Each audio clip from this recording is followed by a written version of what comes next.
विजय तिलक।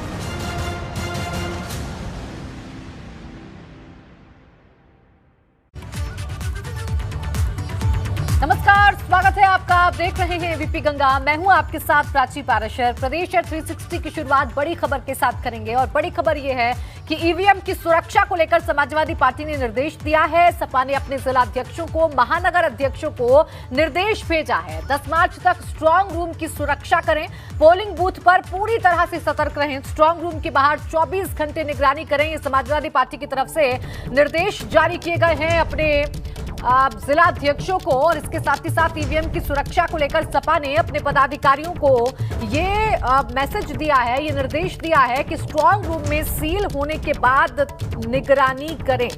ये निर्देश समाजवादी पार्टी की तरफ से दिया गया है।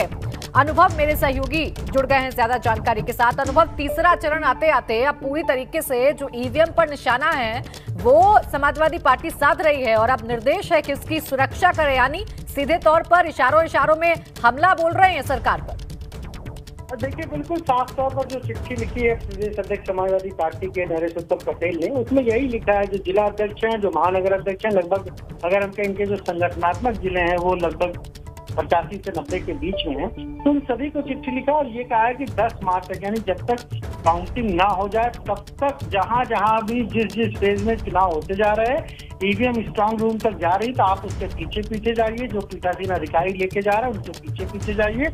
और साथ ही साथ ये भी कहा है कि वहां पर निगरानी करिए। हमारे पास जो जानकारी इसके मुताबिक पहले और दूसरे चरण में कई जिलों में समाजवादी पार्टी के जो लोग हैं, जो पदाधिकारी है, वो स्ट्रांग रूम के बाहर वो बैठे रहते हैं, यानी उनकी शिफ्ट लगती है, वो छोड़ नहीं रहे हैं कहीं पर भी स्ट्रांग रूम जहाँ पर ईवीएम जमा कराई गई है। और अब ये पूरे प्रदेश के लिए चिट्ठी लिखी गई है।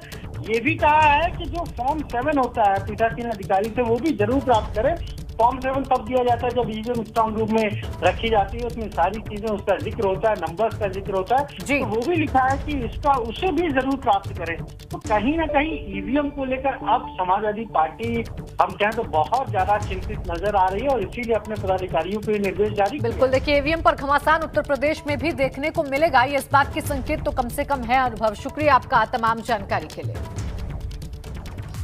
और एक और अहम खबर मिल रही है अयोध्या से, जहां गोसाईगंज में सपा और भाजपा समर्थक आपस में भिड़ गए हैं। समर्थकों के गाड़ियों ने तोड़फोड़ हुई है, हवाई फायरिंग भी की गई है। सपा के अभय सिंह के समर्थक और भाजपा प्रत्याशी के समर्थक आमने सामने आ गए और उसके बाद जमकर गाड़ियों में पथराव हुआ है, यानी गाड़ियों में तोड़फोड़ हुई है और हवाई फायरिंग की भी खबरें सामने आ रही हैं। ऋषि मेरे सहयोगी ज्यादा जानकारी हमें देंगे। ऋषि, फिलहाल क्या अपडेट्स है, मौके पर स्थिति कैसी है? ये आपको बता दें, ये थाना महाराजगंज का मामला है। ये आपस में दो प्रत्याशी जो हैं वो भिड़ गए हैं। भाजपा की प्रत्याशी जो आरती तिवारी थी और सपा के प्रत्याशी जो अभय सिंह थे, इन दोनों लोगों में आपस में भिड़ंत हुई है और वही मौके पर ही जो है वो फायरिंग हुई थी। और फायरिंग के बाद जो है पुलिस बल तैनात कर दिया गया है, छावनी में तब्दील कर दिया गया है। हालांकि जांच में जुड़ गई है पुलिस। और मामला क्या था, क्योंकि आपस में जो गाड़ियां जा रही थी, क्योंकि चुनाव प्रचार का कार्यक्रम चल रहा है, यही वजह भी। इससे पहले भी आपस में जो दोनों प्रत्याशी थे, इससे पहले भी दोनों लोग भिड़ चुके थे। अब हालांकि मौके पर पुलिस तैनात हो गई है और छावनी में तब्दील कर दिया गया है। ये भिड़ंत किस बात को लेकर हुई थी ऋषि? कि चुनाव प्रचार का कार्यक्रम चल रहा था और आप दोनों पार्टियों की गाड़ियां जा रही थी। गाड़ियों को रास्ते में रोक करके जो है वो जो प्रत्याशी के जो कार्यकर्ता थे वो आपस में बिल्कुल, चुनाव प्रचार के दौरान इस तरीके की घटना सामने आई है। शुक्रिया आपका तमाम जानकारी के लिए ऋषि। उधर 20 फरवरी को होने वाले यूपी विधानसभा चुनाव के तीसरे चरण का चुनाव प्रचार आज खत्म हो गया। तीसरे चरण के प्रचार के आखिरी दिन तमाम पार्टियों के नेताओं ने 16 जिलों की 59 सीटों पर कई रैलियां, जनसभाएं और जनसंपर्क किया। यूपी विधानसभा के तीसरे चरण में जिन सीटों पर मतदान होना है उनमें हाथरस, कासगंज, एटा, फिरोजाबाद, मैनपुरी, फर्रुखाबाद, कन्नौज, इटावा, औरैया, कानपुर देहात, कानपुर नगर, जालौन, हमीरपुर, महोबा, झांसी और ललितपुर की 59 सीटें शामिल हैं, जिन पर रविवार 20 फरवरी को वोट डाले जाएंगे। तो तीसरे चरण के चुनाव में जिस सीट पर सबकी नजरें टिकी हुई हैं वो है मैनपुरी की करहल विधानसभा सीट, जहां से खुद समाजवादी पार्टी अध्यक्ष अखिलेश यादव चुनाव लड़ रहे हैं और उन्हें टक्कर दे रहे हैं भाजपा सांसद एसपी सिंह बघेल।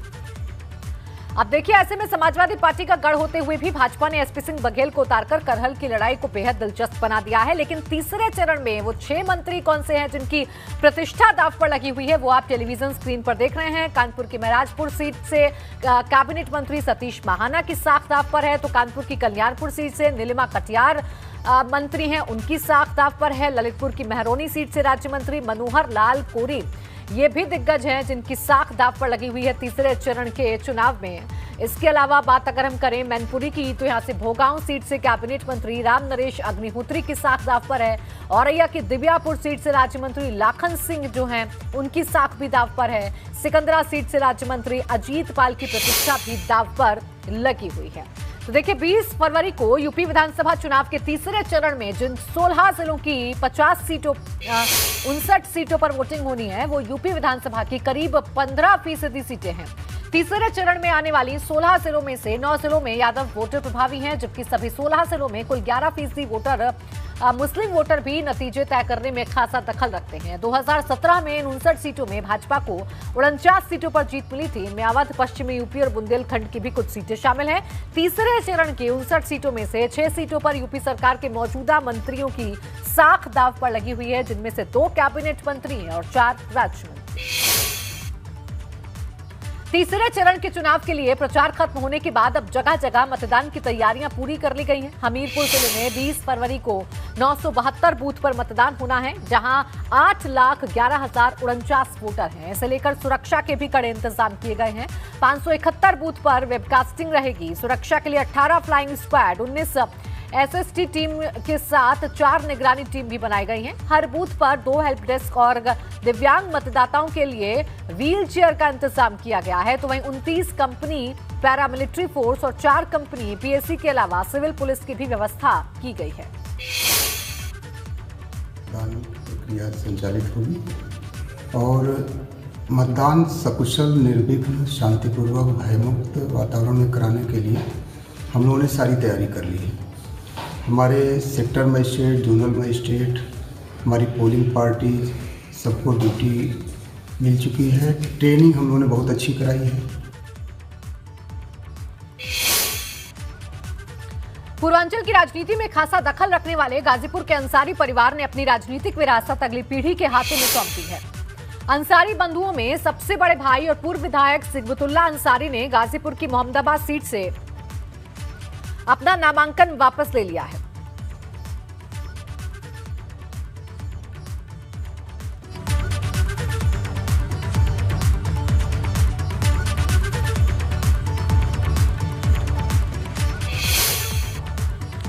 तो देखिए, अपने बेटे के लिए सिगबतुल्ला अंसारी ने अब सीट छोड़ दी है और मन्नू अंसारी वहां से सपा के अब अधिकृत प्रत्याशी होंगे। इस सीट से पिता सिगबतुल्ला अंसारी और बेटे मन्नू अंसारी दोनों ने नामांकन किया था, लेकिन सिगबतुल्ला अंसारी ने खुद रिटर्निंग ऑफिसर को आवेदन देकर अपना नामांकन वापस ले लिया, जिसके बाद अब मोहम्मदाबाद से सिगबतुल्ला अंसारी के बेटे ही सपा के अधिकृत प्रत्याशी हैं। इसी तरह मऊ की सदर विधानसभा सीट से 5 बार के विधायक मुख्तार अंसारी ने भी खुद नामांकन नहीं करके अपने बेटे अब्बास अंसारी को अपनी राजनीतिक विरासत सौंप दी। इस बार मऊ सदर सीट से अब्बास अंसारी राजभर की सुभासपा से नामांकन किया है। हालांकि अब्बास अंसारी 2017 में भी मऊ की घोसी विधानसभा सीट से चुनाव लड़ चुके हैं, लेकिन उन्हें भाजपा के फाकू चौहान से हार झेलनी पड़ी थी। लेकिन अब अब्बास अपने पिता और बाहुबली मुख्तार अंसारी की सीट से चुनावी मैदान में है। पूर्वांचल की चर्चित विधानसभा सीट मऊ सदर से इस बार मुख्तार अंसारी की जगह उनके बेटे और सुभासपा प्रत्याशी अब्बास अंसारी के लिए चुनाव आयोग से राहत की बड़ी खबर सामने आई।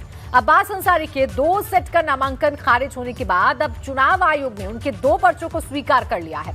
दरअसल अब्बास अंसारी ने मऊ सदर सीट से जो नामांकन पत्र दाखिल किया था, उसमें फॉर्म बी में अब्बास को समर्थन करने वाली सुभासपा के राष्ट्रीय अध्यक्ष ओम प्रकाश राजभर ने दस्तखत ही नहीं किए थे, जिसके बाद रिटर्निंग ऑफिसर ने राजभर को नोटिस जारी किया था।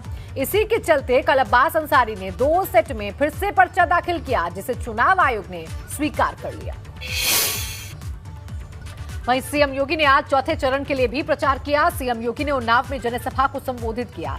इस दौरान उन्होंने समाजवादी पार्टी पर जमकर हमला किया। उन्होंने क्या कहा, आप सुनिए। भाइयों बहनों, ये अपने को समाजवादी कहते हैं, लेकिन भाइयों बहनों ये समाजवादी नहीं है। समाजवादी थे कोई तो डॉक्टर लोहिया थे, समाजवादी कोई था तो भाइयों बहनों आचार्य नरेंद्र देव थे। ये लोग समाजवादी नहीं, नाम समाजवादी है, काम तो तमंचावादी है, तमंचावादी,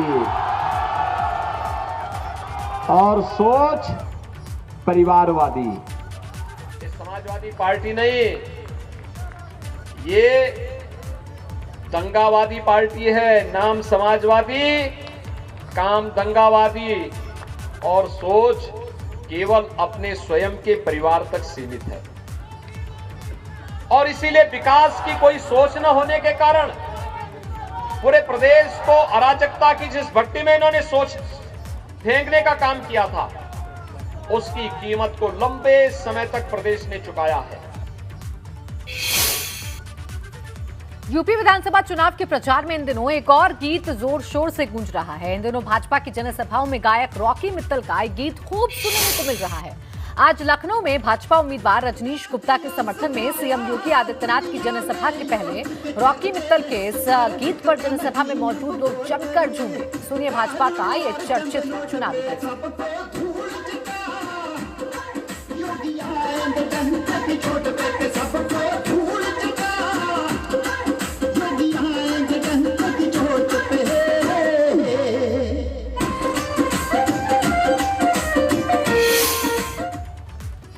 एक तरफ तीसरे चरण के लिए चुनाव प्रचार थम गया है, तो वहीं चौथे और पांचवें चरण के लिए भी नेता प्रचार में जुटे हुए हैं। भाजपा के राष्ट्रीय अध्यक्ष जेपी नड्डा ने अयोध्या से सपा, बसपा और कांग्रेस पर तीखा हमला बोला। जेपी नड्डा ने कहा कि जनता विपक्ष के नेताओं से सवाल पूछे कि उन्होंने राम मंदिर निर्माण में अड़ंगा क्यों डाला। इतना ही नहीं, जेपी नड्डा ने राहुल गांधी और प्रियंका गांधी वाड्रा पर भी निशाना साधा, साथ ही अखिलेश यादव पर भी तंज कसा। वोट मांगने के लिए मुझे हंसी भी आती है। आजकल पता लगा अखिलेश जी हनुमान मंदिर गए हैं और घंटी बजा रहे हैं। अरे अब घंटी बजाने से क्या होगा? अब प्रस्तावित हो गया तो चिड़िया चुप गई खेत, अब क्या मिलेगा? अब घंटी बजाओ जितना बजाना, टीका लगाओ जितना लगाना। आजकल मुझे कांग्रेसियों पर भी बड़ी हंसी आती है। ये नेता जिनको आचमन करने नहीं आता, जिनको कर्मामृत देने नहीं आता, वो आजकल चंदन लगा करके भाषण दे रहे हैं। ये सिखाया है तो भारतीय जनता पार्टी ने सिखाया है इस बात को। तो उन्होंने अपने चुनाव क्षेत्र अपने पूज्य पिताजी को, आदरणीय मुलायम सिंह जी को ले गए। यह अपने आप में संदेश दे देता है कि अखिलेश अब उत्तर प्रदेश का चुनाव नहीं लड़ रहे हैं, अब अपनी विधानसभा का चुनाव लड़ रहे हैं। और पूज्य पिताजी को ले जाने का मतलब यह है कि जमीन हिली हुई है, जमीन हिली हुई है। वहीं प्रतापगढ़ में पट्टी सीट से भाजपा प्रत्याशी राजेंद्र प्रताप सिंह मोती प्रचार कर रहे हैं। उनका मुकाबला सपा के पूर्व विधायक राम सिंह पटेल से है। इस दौरान एबीपी गंगा से खास बातचीत में उन्होंने कहा कि इस बार भी विकास का मुद्दा है और भाजपा की जीत तय है।